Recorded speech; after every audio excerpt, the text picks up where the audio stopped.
1 KG আটা হবে? আরে বৌদি, আপনি শুধু আটা কেন নেবেন? আমি আপনাকে আজকে ময়দাও দিচ্ছি। হ্যাঁ ঠিক আছে, শুধু সারা বছর রুটি খেলে হবে? আজকে আপনি একটু লুচিও খান।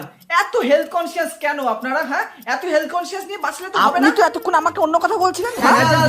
একটু কম খান, বুঝতে পারছেন তো? হ্যাঁ, মরে যাবেন তাহলে। আমি কি আপনার সাথে কথা বলছি?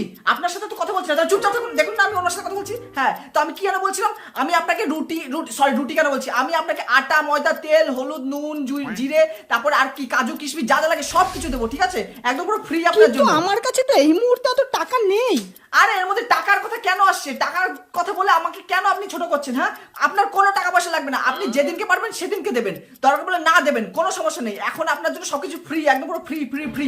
কি রে, কি ফ্রি হচ্ছে এখানে? হ্যাঁ, না মানে আমি ওনাকে বোঝাচ্ছিলাম যে এখানে কোনো কিছু ফ্রি নেই, এখানে সবকিছু ক্যাশ অন ডেলিভারি, তাই তো? হ্যাঁ, সেটাই তো বোঝাচ্ছিলাম যে টাকা দেবেন, মাল নেবেন, কোনো কিছু ফ্রি নেই। একদম না না সেটাই না আমি আঙ্কেল, বোঝাচ্ছিলাম। আপনার ছেলে জাস্ট বলছিল যে আপনার দোকানে সবকিছু ফ্রি ফ্রি, একদম পুরো সবকিছু ফ্রি। শুয়োরের বাচ্চা, তাই ভাবে